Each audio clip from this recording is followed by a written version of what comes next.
చతుర్భుజం ప్రసన్నవదనం ధ్యాయేత్ సర్వవిఘ్నోపశాంతయే. గురుర్బ్రహ్మా గురుర్విష్ణుః గురుర్దేవో మహేశ్వరః గురుః సాక్షాత్ పరం బ్రహ్మ తస్మై శ్రీ గురవే నమః. వ్యాసాయ విష్ణురూపాయ వ్యాసరూపాయ విష్ణవే నమో వై బ్రహ్మనిధై వాసిష్ఠాయ నమో నమః. కూజంతం రామ రామేతి మధురం మధురాక్షరం ఆరుహ్య కవితాశాఖాం వందే వాల్మీకికోకిలం. శ్రుతిస్మృతిపురాణానాం ఆలయం కరుణాలయం నమామి భగవత్పాదశంకరం లోకశంకరం. వాగర్ధావివ సంపృక్తౌ వాగర్ధ ప్రతిపత్తయే జగతః పితరౌ వందే పార్వతీ పరమేశ్వరౌ. సూక్తిం సమగ్రేతున స్వయమేవ లక్ష్మీః శ్రీరంగరాజమహిషీ మధురైకటాక్షైః. వైదగ్ధ్యవర్ణగుణగుంభనగౌరవైర్యాం కండూలకర్ణకుహరాः కవయోధయంతి. హైమోర్ధ్వపుండ్రమజహన్మకుటం సునాసం మందస్మితం మకరకుండలచారుగండం. బింబాధరం బహుళదీర్ఘకృపాకటాక్షం శ్రీవేంకటేశముఖమత్పనిసన్నిధత్తాం. విమలపటి కమలకుటి పుస్తకరుద్రాక్షసస్తహస్తపుటి కామాక్షి పక్ష్మలక్షి కలిత విపంచి విభాసి వైరించి. మనోజవం మరుతతుల్యవేగం జితేంద్రియం బుద్ధిమతాం వరిష్టం. వాతాత్మజం వనరయూధముఖ్యం శ్రీరామదూతం శిరసా నమామి. ఆపదామపహర్తారం దాతారం సర్వసంపదాం లోకాభిరామం శ్రీరామం భూయో భూయో నమామ్యహం. సింధూరారుణ విగ్రహాం త్రినయనాం మాణిక్యమౌళిస్ఫురత్తారానాయకశేఖరాం స్మితముఖీం ఆపీనవక్షోరుహాం పాణిభ్యాం అడిపూర్ణరత్నచషకం రక్తోత్పలం బిభ్రతీం సౌమ్యాం రత్నఘటస్థరక్తచరణాం ధ్యాయేత్ పరామంబికాం. హరి ఓం. పరమేశ్వర స్వరూపమైన సర్వకి నమస్కారం. ఆ తర్వాత నామంలో అంటారు కంఠాదక్కటి పర్యంత మధ్యకూట స్వరూపిణి. దీనికి మధ్యకూటము అని పేరు. ఈ మధ్యకూటంలో 6 అక్షరాలు ఉంటాయి. మొట్టమొదట 5 అక్షరాలు ముఖా సంబంధం. తర్వాత ఉండేటటువంటి 6 అక్షరాలు కూడా అమ్మవారికి సంబంధించి కంఠం నుంచి కటి వరకు అంటే నడుము వరకు ఉన్నటువంటి రూపం. ఇప్పుడు ముందు 5, ఇప్పుడు 6, 11 అక్షరాలు అయిపోయాయి. శక్తికూటైకతాపన్న కట్యతో భాగధారిణి. ఆ కటి ప్రదేశం నడుము దగ్గర నుంచి పాదం వరకు ఉండేటటువంటి శరీరం అంతా కూడా ఆ మిగిలినటువంటి 4 అక్షరాలు. మొదటి 5 అక్షరాలు అమ్మవారి యొక్క ముఖమైతే, 6 అక్షరాలు కంఠం దగ్గర నుంచి నడుమైతే, నడుం దగ్గర నుంచి పాదాల వరకు మిగిలినటువంటి శరీరం అంతా కూడా ఆ 15 అక్షరాల పంచదశి మహామంత్రంలో మిగిలినటువంటి 4 అక్షరాలు. కాబట్టి దాన్ని శక్తికూటం అని పిలుస్తారు. కాబట్టి శక్తికూటైకతాపన్న కట్యతో భాగధారిణి మూలమంత్రాత్మిక. ఈ 15 అక్షరాలతో కూడుకున్నటువంటి పంచదశి మహామంత్రం ఏదైతే ఉందో అది మూలమంత్రం అయింది. కాబట్టి మూలమంత్రాత్మిక అదే ఆవిడ యొక్క పూర్తి శరీరం. అంటే ఆ మంత్రజపం చేయడం అమ్మవారి యొక్క శరీర దర్శనమే. కాబట్టి మూలకూటత్రయ కళేబర. ఈ వాగ్భవకూటము అంటే ముఖానికి సంబంధించింది, మధ్యకూటము అంటే కంఠం నుంచి నడుము వరకు ఉన్నది, ఈ చిట్ట చివర ఉన్నటువంటి కటిభాగం నుంచి పాదాల వరకు ఉన్నటువంటి కక్షతో భాగధారిణి శక్తికూటం అంటారు. ఈ శక్తికూటము ఈ 3 కూటాలు కలిపితే మూలకూటత్రయ కళేవర. ఈ 3 కూటములు కలిపి అమ్మవారి యొక్క పూర్తి శరీరమైనటువంటి దాన అంటే మంత్రమే శరీరముగా కలిగినటువంటి ఓ తల్లి. ఆ తల్లి కులామృతైకరసిక. ఇప్పుడు అమ్మవారికి సంబంధించినటువంటి యోగ సంబంధమైన నామాలు మాట్లాడుతున్నారు. నేను ఈ యోగ సంబంధమైనటువంటి నామాల గురించి మాట్లాడేటప్పుడు మీతో త్రికరణ శుద్ధిగా ఒక మాట చెప్పవలసి ఉంటుంది. కంచి కామకోటి పీఠాధిపత్యం వహించినటువంటి మహాపురుషులు 68వ పీఠాధిపతి శ్రీ శ్రీ శ్రీ చంద్రశేఖరేంద్ర సరస్వతి స్వామివారు నడిచి వెళ్ళినటువంటి కామాక్షి పరదేవతగా కీర్తింపబడ్డారు. శ్రీచక్రంలో బిందు స్థానాన్ని చేరినటువంటి మహాపురుషులు అని తాడేపల్లి రాఘవనారాయణ శాస్త్రి గారు సాక్షాత్ అమ్మవారి స్వరూపం. అంత గొప్ప ఉపాసకులు వారి చేత కీర్తింపబడ్డారు. నడిచే దైవము అని కీర్తింపబడ్డారు. ఈ శతాబ్దపు నిజమైన సన్యాసి అని సనాతన ధర్మానికి చెందనటువంటి వారు కూడా ఆయన్ని కీర్తించారు. సన్యాస ధర్మాన్ని తూచా తప్పకుండా 100కి 100 పాళ్ళు పాటించి ఎన్నడూ వాహనం కూడా ఎక్కకుండా పాదచారి అయి ఆసేతు హిమాచల పర్యంతము శంకరాచార్యుల వారి తర్వాత పరిగెటించినటువంటి మహాపురుషులు. అటువంటి చంద్రశేఖరేంద్ర సరస్వతి మహాస్వామి వారు ఈ శ్రీ విద్య గురించి మాట్లాడుతూ ఒక విషయాన్ని చెప్పారు. ఎప్పుడైనా కూడా ఈ యోగ సంబంధమైనటువంటి నామముల గురించి చెప్పేటప్పుడు చాలా సూక్ష్మంగా సంక్షిప్తంగా మాట్లాడాలి తప్ప దాన్ని ఎక్కువగా వివరణ చేసే ప్రయత్నం చేయకూడదు అని చెప్పారు. ఎందుకని అంటే ఒక ఊరు చేరుకోవాలి అంటే అనేక మార్గాలు ఉంటాయి. ఆయనే చెప్పిన మాటల్ని నేను యథాతథంగా చెప్తున్నది. ఒక ఊరు వెళ్ళాలి అంటే ఏదో హాయిగా సుఖంగా కూర్చుని ఓ 4 చక్రాల వాహనంలో వెళ్ళిపోవచ్చు, లేదా 2 చక్రాల వాహనంలో వెళ్ళిపోవచ్చు, లేదా ఓ ధూమశకటంలో వెళ్ళచ్చు, ఒక ట్రైన్లో వెళ్ళచ్చు. ఆ ఊరి నుంచి మీరున్న ఊరి నుంచి మీరు వెళ్ళవలసిన ఊరికి ఓ సొరంగ మార్గం కూడా తవ్వింది ఉండొచ్చు. ఎవరైనా సొరంగ మార్గంలో వెళ్ళాలనుకుంటారా? ఎప్పుడో పల్లవులో చాళుక్యులు చోడులు తవ్వించినటువంటి సొరంగ మార్గం ఉంది, అందులో వెళ్ళండి అని చెప్తారా? అది చాలా క్లిష్టమైనటువంటి మార్గం. దాన్ని చెప్పగలిగినటువంటి వాళ్ళు ఉండాలి. సంప్రదాయ సిద్ధమై దానిలో ఆరితేరినటువంటి గురువులు ఉండాలి. అది కొద్ది మందికి మాత్రమే చెల్లేటటువంటి విషయం తప్ప అందరూ అనుష్ఠించగలిగినది కాదు. ఇందులో ప్రతి అక్షరం మహాస్వామి గారు చెప్పిందే, నా అభిప్రాయం కాదు. కాబట్టి అంతకన్నా తేలిక మార్గం అమ్మవారే ఇచ్చింది. అమ్మవారు భజన చేయమంది, అమ్మవారు లలితా సహస్రాన్ని పారాయణ చేసుకోమంది, నామాలు చెప్పుకోమంది, పాటలు పాడుకోమంది, పూజ చేసుకోమంది. ఇన్ని మార్గాలు, తేలిక మార్గాలు, మనం పట్టుకోగలిగిన మార్గాలు ఇచ్చింది. అయినప్పుడు షట్చక్ర భేదనం, కుండలిని, ఇటువంటి గంభీరమైనటువంటి విషయాల జోలికి అందరూ వెళ్లకుండా ఉండడం మంచిది. కాబట్టి సభలలో మాట్లాడేటప్పుడు, ఈ నామాల గురించి మాట్లాడేటప్పుడు వాటి గురించి విశేషమైన వివరణ చెయ్యకుండా ఉండడమే శ్రేయోదాయకమైన పద్ధతి. వాటిని విశేషంగా వివరణ చేసే ప్రయత్నం చేయవద్దు. అది ఎవరికి చెల్లుతుంది అంటే తగిన అధికారం కలిగినటువంటి గురువు, దాని యందు ఆర్తి అర్హత కలిగిన శిష్యుణ్ణి కూర్చోబెట్టుకుని చెప్పేటప్పుడు మాత్రమే అన్వయం తప్ప సూక్ష్మంగా దాన్ని ఒక్కసారి స్పృశించి విడిచిపెడితే చాలు అని మహాస్వామి వారు చెప్పిన మాట. వ్యక్తిగతంగా వారంటే నాకు అపారమైనటువంటి భక్తి. అందుకని వారు ఎట్లా ఆజ్ఞాపించారో ఆ మార్గంలోనే నేను ఈ యోగ సంబంధమైనటువంటి నామాలని స్పృశిస్తాను. కులామృతైక రసిక అంటే మూలాధార చక్రం దగ్గర నుంచి సహస్రార చక్రం వరకు కుండలిని ఒక్కొక్క చక్రాన్ని భేదిస్తూ పైకెక్కినప్పుడు పైనుంచి ఆ చంద్రమండలం కరిగి అమృతస్రావమైతే యోగి యొక్క నాడీ మండలం అంతా అమృతము చేత తడపబడుతుంది.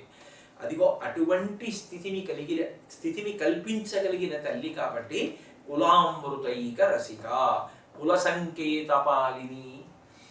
ఈ విధానాలన్నింటినీ కలిపి కులము అని పిలుస్తారు. అది శాస్త్రము, అది పరమరహస్యము. పరమరహస్యము అంటే ఆశాంతము దగ్గర కూర్చుని నేర్పడానికి సిద్ధపడినటువంటి గురువు గారు ఆర్తి అర్హత కలిగినటువంటి శిష్యుణ్ణి కూర్చోపెట్టుకుని మాత్రమే చెప్పేటటువంటి విషయము కాబట్టి కుల సంకేత పాలిని. దాన్ని ఆవిడ కాపాడుతుంటుంది. కులాంగన, మహాపతివ్రత. ఆ తల్లి ఎంతమందికైనా కుమార్తెగా వస్తుంది, కానీ ఆ తల్లి మాత్రం ఎప్పుడూ పరమేశ్వరుని యొక్క ఇల్లాలు. అటువంటి మహాపతివ్రత స్వరూపం కాబట్టి ఆ తల్లి కులాంగన, కులాంతస్థ. కుల అనబడేటటువంటి ఆ కులము అనబడేటటువంటి శాస్త్రంలో గురు శిష్యుల మధ్య మాత్రమే పరిమితమయ్యేటటువంటి రహస్య విధానములు కలిగినటువంటి దాంట్లో చక్కగా వర్ణింపబడింది, వివరింపబడింది, బోధింపబడింది. కాబట్టి కులాంతస్థ కౌలిని. కౌలిని అంటే సహస్రార కమలం, 1000 రేకుల పద్మం. ఆ సహస్రార పద్మం దగ్గర ఉండేటటువంటి తల్లికి, ఆ కర్ణిక యందు ఉండేటటువంటి తల్లికి కులదేవి అని పేరు. కాబట్టి కౌలిని, కులయోగిని. ఈ యోగ సంబంధమై షట్చక్రములతోటి, షట్చక్ర భేదనంతో కుండలిని, ఆ చుట్టుకుని పడుకున్నటువంటి కుండలినితో సంబంధం ఉన్నటువంటి రూపంగా ఉన్న తల్లి ఎవరున్నదో, మూలాధార చక్రం దగ్గర నుంచి పైకి ఎక్కే లక్షణం ఉన్న తల్లి ఎవరున్నదో ఆమెయే కులయోగిని. అకుల, సహస్రార పద్మానికే అకుల అని పేరు. ఆ సహస్రార పద్మమునందున్నది కాబట్టి అకుల. సమయాంతస్థ.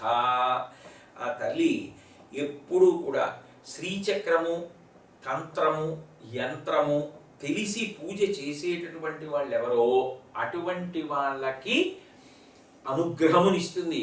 అదే సమయంలో తమ శక్తి కొలది అమ్మవారి నామాలు పారాయణ చేసుకోవడం, అమ్మవారి యందు భక్తితో ఉండడం, ఆ పాటలు పాడుకోవడం, ఆ తల్లిని భజన చేయడం, ఆ తల్లిని పూజ చేయడం, ఎవరికి ఎంత శక్తో అంత శక్తిలో ఆమెని పూజ చేసేటటువంటి వాళ్ళని కూడా అనుగ్రహించగలిగినటువంటి తల్లి. కాబట్టి సమయాంతస్థ, సమయాచార తత్పర. సమయాచారము అని చెప్పి చాలా సాత్వికమైనటువంటి విధానంలో చేసేటటువంటి ఆరాధనా విధానము చేత ఆ తల్లి ప్రీతి పొందుతూ ఉంటుంది. పైగా సమయాచారం అనేటటువంటిది తేలికైనటువంటి విధానం, సాధకుడికి యోగ్యమై తేలికైనటువంటి మార్గం. మూలాధారైక నిలయ. ఆ గుదస్థానమునందు ఉండేటటువంటిది విఘ్నేశ్వరుడు అధిపతిగా ఉండేటటువంటి ఆ మూలాధార చక్రమునందు నివసించేటటువంటి తల్లి. కాబట్టి అక్కడే కదూ కుండలిని శక్తి పడుకుని ఉంటుంది. కాబట్టి ఆ కుండలిని శక్తిలో మొట్టమొదట ఉండి అక్కడి నుంచే షట్చక్ర భేదనం జరగడానికి పైకి లేచే లక్షణం ఉన్న తల్లి. కాబట్టి మూలాధారైక నిలయ, బ్రహ్మగ్రంథి విభేదిని. ఇంకిక్కడి నుంచి వరుసగా చక్రాల పేర్లు చెప్పి ఆ చక్రాలతో సంబంధాన్ని చెప్తారు. బ్రహ్మగ్రంథి విభేదిని, మణిపూరాంతరుదిత, విష్ణుగ్రంథి విభేదిని, ఆజ్ఞాచక్రాంతరాళస్థ, రుద్రగ్రంథి విభేదిని, సహస్రాంబుజారూఢ, సుధాసారాభివర్షిణి, తటిల్లతా సమరుచి, షట్చక్రోపరి సంస్థిత. ఆ తల్లి మహాశక్తి, కుండలిని, విశతంతు తనీయసి. దీని అర్థం ఏమిటంటే వరుసగా మూలాధార చక్రం దగ్గర నుంచి సహస్రార చక్రం వరకు 6 చక్రాలు భేదించి కుండలిని పైకెక్కితే 7వ చక్రమైనటువంటి సహస్రారంలోకి ప్రవేశిస్తుంది. అక్కడికి వెళ్ళిన తర్వాత పరమశివ పర్యంక నిలయాం, పరమేశ్వరుడు యొక్క ఎడమతల మీద అమ్మవారు కూర్చుంటే అక్కడ ఉండేటటువంటి చంద్రమండలం కరిగి అక్కడ నుంచి అమృతమంతా కూడా వర్షం కింద పడితే యోగి యొక్క నాడులన్నీ ఆ అమృతంలో తడిసిపోతాయి అని. అట్లా యోగి పైకెక్కుతూ ఉంటాడు సహస్రారంలోకి, మళ్ళీ కొంతసేపటికి కిందకు వచ్చేస్తాడు, మళ్ళీ పైకెక్కుతూ ఉంటాడు, కిందకు వస్తూ ఉంటాడు. అది ఆ యోగ విద్య తెలుసున్న మహాపురుషులు చేస్తారు, అది అందరూ చేసేది కాదు. కాబట్టి దాన్ని మేరుదండ విద్య అంటారు. అది కొన్ని సంవత్సరముల పాటు గురువుల యొక్క అనుగ్రహాన్ని అనుసరించో నేర్చుకుని చేసేటటువంటిదే. కానీ మహాస్వామి వారి మాటల్లో అయితే ఎట్టి పరిస్థితులలోనూ అందరూ పుస్తకాలలో చదివో లేకపోతే ఏదో దాని భావార్థాన్ని తెలుసుకునో అనుష్ఠించవలసిన విషయం మాత్రము కాదు. కాబట్టి అలా ఆ తల్లి ఆ షట్చక్రములలో తామర తూడుల్లా ఉండేటటువంటి ఆ నాడుల నుంచి పైకెక్కుతుంది. ఒక్కొక్క చక్రానికి దాని కింద ఉన్న చక్రానికి మధ్యలో ఉండేటటువంటి గ్రంథి, ఆ గ్రంథులు బ్రహ్మగ్రంథి, విష్ణుగ్రంథి, రుద్రగ్రంథి అని ఆ గ్రంథుల్ని భేదించుకుంటూ పైకెక్కుతుంది. కాబట్టి బ్రహ్మగ్రంథి విభేదిని, విష్ణుగ్రంథి విభేదిని, రుద్రగ్రంథి విభేదిని అని పేర్లు వచ్చాయి. అలా తల్లి యోగ మార్గంలో పైకి వెళ్ళేటటువంటి విధానము వర్ణింపబడినటువంటి నామములు ఆ నామములు. వ్యక్తిగతంగా నాకైతే అక్కడ వరకు దాని గురించిన వివరణ చాలు. కాబట్టి భవానీ, భవానీ అంటే భవుని యొక్క భార్య. ఎవరు భవుడు అంటే నీటి రూపంలో ఉండి లోకాన్ని బ్రతికిస్తున్నవాడెవరో ఆయన భవుడు. సంజీవనం సమస్తస్య జగత సలిలాత్మిక భవ ఇత్యుచ్యతే మూర్తిర్భవస్య పరమాత్మనః అంటారు. లింగ పురాణంలో వ్యాసుల వారు. నీటి రూపంలో ఆయన ఉంటున్నాడు. నీటి రూపంలో ఆయన ఉండి ఆ నీటిలో బ్రతికించగలిగిన శక్తి అంతర్లీనంగా ఉంది. ఆవిడే భవాని. ఆ నీరు తాగాడు అనుకోండి, వెంటనే ప్రాణములు నిలబడతాయి. నిజానికి నీటి చేత ప్రాణములు పోషింపబడతాయి. అందుకే ఎవరైనా స్పృహ తప్పిపోయారనుకోండి, వాళ్ళకి పంచభూతాల్లో కాస్త పృథివి మట్టి తీసుకొచ్చి జరిగిన, అగ్నిహోత్రం తగల్చిన, గాలి విసిరిన, లేకపోతే ఆకాశం ఇప్పుడు స్పృశిస్తూనే ఉంటుంది, ఇవి జరిగిన ఆయనకి స్పృహ రాదు. నీళ్లు తీసుకొచ్చి ముఖం మీద చిలకరిస్తే స్పృహ వస్తుంది. అంటే పోతున్న ప్రాణములను కూడా మళ్ళీ తీసుకురాగలిగినది, స్పృహ తేగలిగినది, అమృతతుల్యమైనది ఏది అంటే ఆ నీరే. అందుకే నీరు బ్రతికిస్తుంది. ఆ నీరు బ్రతికిస్తుంది కాబట్టే అమృతం వా ఆపహ, నీరే అమృతము. నిజానికి పంచామృతాభిషేకం అంటాం. అందులో పాలు, పెరుగు, నెయ్యి, తేనె, ఐదవది నీళ్లు. నీరు పంచామృతం. పంచామృతాలు అవి 5. కాబట్టి ఈ 5టిలో అమృత స్థానాన్ని పొందినటువంటిది నీరు. ఆ నీరు తాగే సమస్త ప్రాణులు బతుకుతున్నాయి. అసలు నిజానికి ఆ నీరు ధర్మానికి కూడా ప్రాతిపదిక. నీరు లేని ధర్మాన్ని మీరు ఊహించలేరు. ఎందుకంటే నీళ్లు దొరకట్లేదు అనుకోండి, మీరు ఎన్ని ధర్మపన్నాలు చెప్పినా అసలు వినేవాళ్ళు ఎవరు? నీళ్లు దొరకనప్పుడు ఎవరి దగ్గరైనా కొద్దిగా నీళ్లున్నాయని తెలిసిందనుకోండి, ప్రాణాలు కరంటిపోతున్నవాడు వెళ్ళి మీద పడిపోయి అవతల వాడిని కొట్టినా నీళ్లు తాగేస్తాడు. నీళ్లు లేకపోతే ఆచమనం ఏది, నీళ్లు లేకపోతే స్నానం ఏది, నీళ్లు లేకపోతే శౌచం ఏది, నీళ్లు లేకపోతే అభిషేకం ఏది, నీళ్లు లేకపోతే పూజ ఏది, అసలు నీళ్లు లేకపోతే ధర్మచక్రం ఏది, వినేవాడెవరు, ధర్మం పాటించేవాడెవరు? ఒక పక్క ప్రాణాలు పోతుంటే, దాహంతో నాలిక వంకర్లు తిరిగిపోతుంటే అప్పుడు ధర్మం పాటించంటే ఎవరు పాటిస్తారు? నీళ్లు దొరికితే చాలు వెళ్ళి మీదపడి కాపుకుంటారు. కాబట్టి ధర్మము నీటి మీదే ఆధారం, ప్రాణములు నీటి మీదే ఆధారం. ఇప్పుడు ఆ నీటిగా ఉండి నీటిలో దాహాన్ని తీర్చి ప్రాణములు నిలబెట్టగలిగిన శక్తిగా ఉన్నది ఎవరు? ఆ తల్లే. ఆ నీరు లేకపోతే పదార్థం ఉన్నా, పచనము చేసిన అగ్నిహోత్రం మీద దానికి రుచి ఎక్కడి నుంచి వస్తుంది? బియ్యం ఉన్నాయి కదా అని అన్నం వండుతానంటే నీళ్లు లేకుండా అన్నం ఎలా అవుతాయి? కూరలు ఉంటే మాత్రం నీళ్లు లేకపోతే అది కూర ఎలా అవుతుంది? మాడిపోదు. అందుకే ప్రతి చోట నీరు ప్రధానం. అందుకే ఆ నీటిని జాగ్రత్తగా వాడుకోవడం అన్నదాని మీదే అసలు మనిషి బ్రతుకు ఆధారపడింది. ఎప్పుడూ మనిషి ఒక చుక్క కూడా దుర్వినియోగం చెయ్యకూడనిది ఏది అంటే నీరే. నీటిని వృధా చేయడం అంటే ఇతర ప్రాణుల యొక్క ప్రాణములను పాడు చేయడంతో సమానం. నీటిని పాడి చేసేటటువంటి హక్కు, అధికారం ఎవ్వరికీ లేవు. ఎంతవరకు కావాలో అంతవరకే అంత జాగ్రత్తగా వాడుకోవాలి. నిజంగా చెప్పాలి అంటే డబ్బు కన్నా విలువైంది ఏదైనా ఉంటే అది నీరే. అంత జాగ్రత్తగా నీటిని వాడాలి. కాబట్టి ఆ నీటి రూపంలో ఉన్న తల్లి ఎవరో ఆ తల్లియే భవాని. అంతేకాదు, సంసారమును తరింపచేసి బ్రహ్మమును చేరేటట్టుగా చేసేటటువంటి తల్లి కూడా ఆ తల్లియే. అటువంటి తల్లి భావనా గమ్య, భావనకు గమ్యమై ఉన్నది. లలితా అష్టోత్తరంలో భావన మాత్ర సంతుష్టాయై నమో నమః అని ఉంటుంది అమ్మవారికి నామం. భావన పొందుట అన్న మాటకు అర్థం ఏమిటి అంటే శబ్దము, అర్థము, ఉపచారము, ప్రీతి ఏకీకృతము కావాలి. ఇప్పుడు ఒక మంత్రం చెప్పి పాదయోః పాద్యం సమర్పయామి అన్నారు అనుకోండి, ముందు శబ్దం, ఆ మంత్రం పలికేటప్పుడు ఆ మంత్రం యొక్క స్వరానికి అనుగుణంగానే పలకాలి. అందుకే వేదమునకు ప్రమాణం ఏది? చెవి. దానికి అందుకే శృతి అని పేరు. ఏదో పుస్తకం చూసి చదవడం కాదు, మంత్రం గురువుల దగ్గర నేర్చుకుంటారు. దానికి స్వరం ఎలా ఉందో ఆ స్వరం ప్రకారం పలకాలి. ఉదాత్త, అనుదాత్త, స్వరిత. ఆ స్వరాన్ని అనుసరించి దేవత అక్కడికి వస్తారు. వచ్చినప్పుడు ఉపచారం చెయ్యాలి. అంటే ముందు మంత్రాన్ని స్వరంతో పలకాలి. పలికి ఉపచారం చేయడానికి సిద్ధపడుతున్నప్పుడు మనసు అక్కడ నిలబడాలి. ఆ నిలబెట్టడం కోసం ప్రాణాయామం. ఏదో పాదయోహపాద్యం సమర్పయామి అంటే తమలపాకుతో నీళ్లు చల్లితే ఉపచారం అయిందా అంటే అయింది. ఇప్పుడు మనసు నిలబడితే, చూడగలిగితే.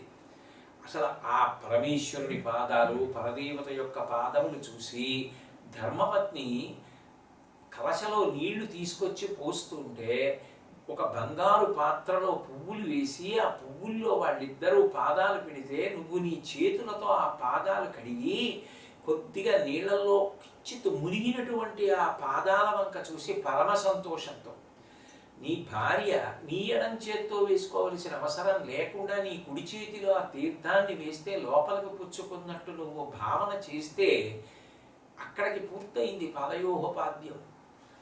అంటే మనసు నిలబడాలి కదా. మనసు నిలబడనప్పుడు యాంత్రికంగా నేను ఏదో నీళ్లు పోస్తానండి అంటే అక్కడ మనసు ఏది? మనసు లేకుండా చేసిన ఉపచారం ఏదుందో దాన్ని భగవతి స్వీకరించదు. భావన ప్రధానమై ఉంటుంది. దళమైన పుష్పమైనను ఫలమైనను సలిలమైన బాయని భక్తిని కొలచిన జనులర్పించిన ఎలవిన్రుచిరాన్నమొకను ఎనుభుజింతున్ అంటారు భాగవతంలో. పత్రం పుష్పం ఫలం తోయం యోమే భక్త్యా ప్రయచ్చతి. భక్తి అన్న మాటకు అర్థం ఏమిటి?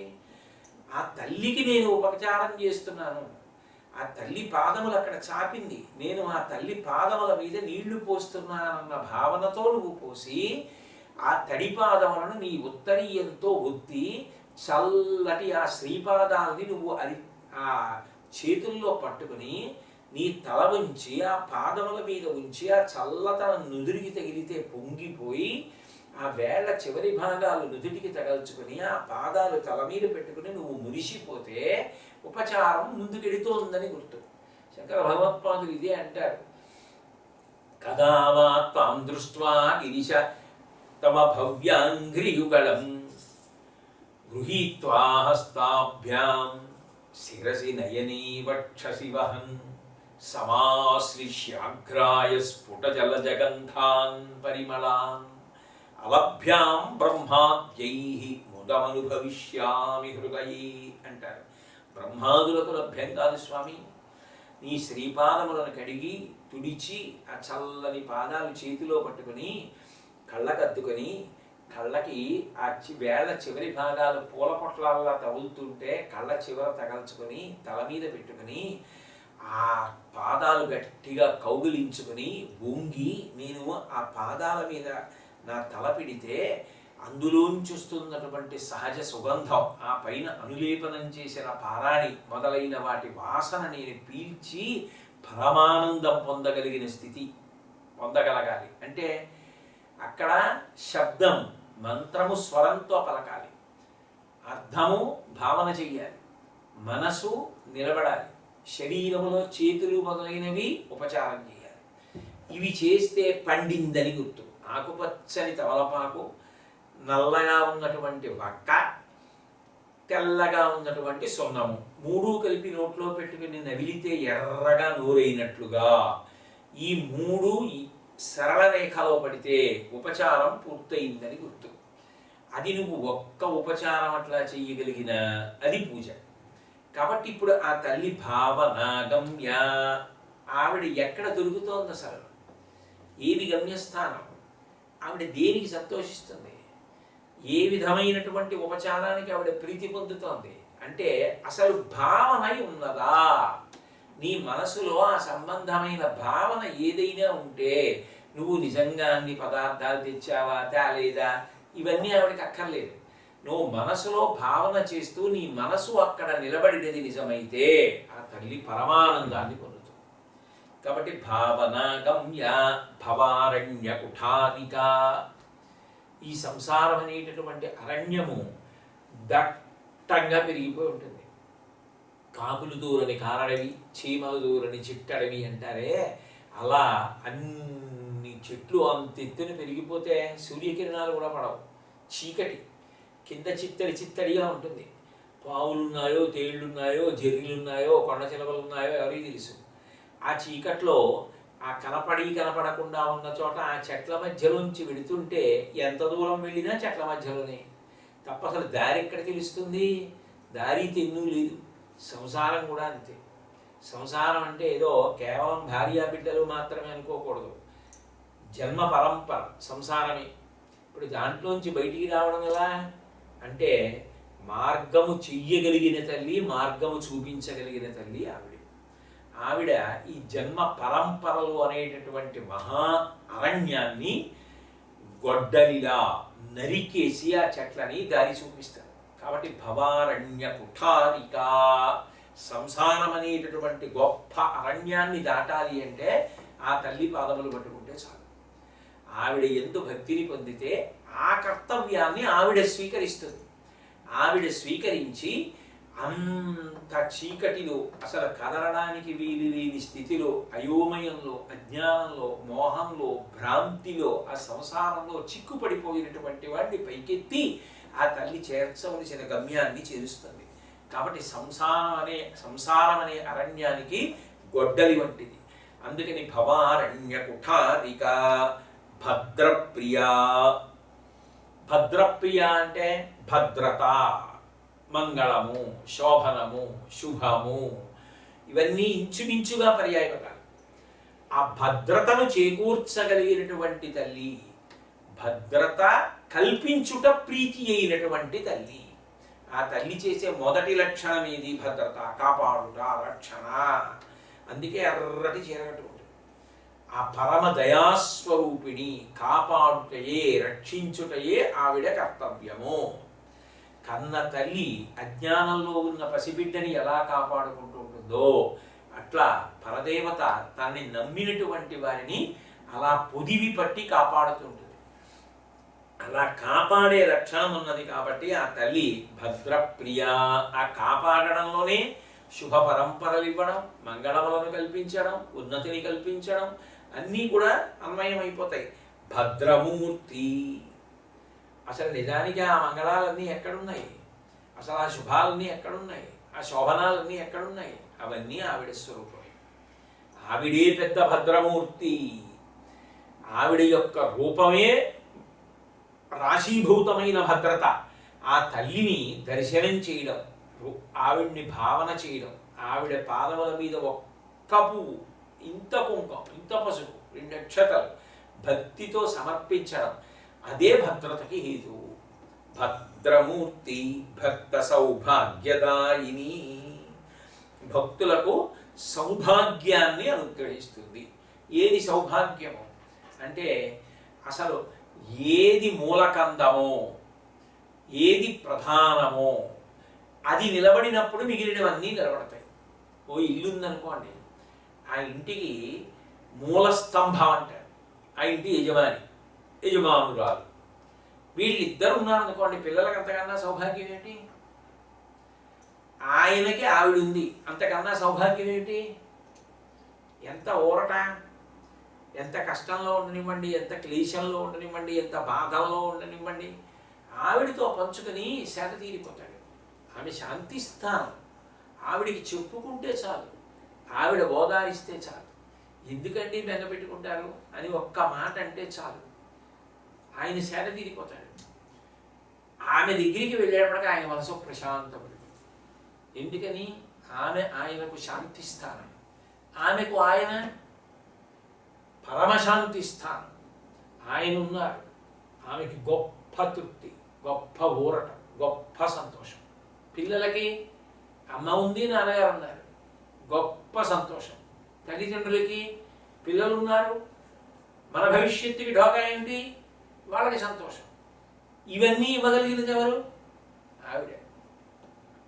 ఏ వయసుకి ఏది ఇవ్వాలో అది ఆవిడ నుంచి రావాలి. ఎందుకంటే మనిషి పుట్టినప్పుడు ఒక్కడు, ఆ తల్లి వెంటనే బంధాన్ని ఇచ్చింది. తండ్రి, తల్లి, తోబుట్టువులు, ఆ తర్వాత బ్రహ్మచారి, ఆ తర్వాత వివాహం చేసుకున్నాడు భార్య. మొదట్లో ఇద్దరే ఉండడం బాగుంటుంది, కానీ ఆ తర్వాత సంతానం కలగాలి, ఆ తర్వాత తాను తాత కావాలి, పౌత్రుల్ని చూడాలి, మనవల్ని చూడాలి, మనవరాళ్ళని చూడాలి, మునిమనవల్ని చూడాలి, దీర్ఘాయుష్మంతుడు కావాలి, ఆరోగ్యంగా ఉండాలి, భగవదారాధన చేస్తూ ముందుకు వెళ్ళాలి, జ్ఞానమును పొందాలి. చివరికి కర్మపాశములు తెగిపోయి ఆ జ్ఞానము చేత, ఆ తల్లి అనుగ్రహము చేత తనెవరో తనకి తెలిసి పశుపాశములు పోయి పశుపతి యందు ఐక్యము కావాలి. పరానందాభిక్యం రసయతి రసం తద్భజనవాన్ అని కదా శంకర భగవత్పాదులు. కాబట్టి ఆ తల్లి యొక్క అనుగ్రహము కలిగిందా, ఆ తల్లి ఈ సౌభాగ్యములన్నింటినీ అనుగ్రహిస్తుంది. అందుకని భక్త సౌభాగ్యదాయిని. భాస్కరరాయల వారు మహాపురుషులు, అమ్మవారి యొక్క పరిపూర్ణమైనటువంటి అనుగ్రహానికి పాత్రులైన వారు. లలితాదేవి ఆయనని అనుగ్రహించి ఆయన చేత ఈ లలితా సహస్రానికి అంతటికీ కూడా వ్యాఖ్యానం చేయించింది.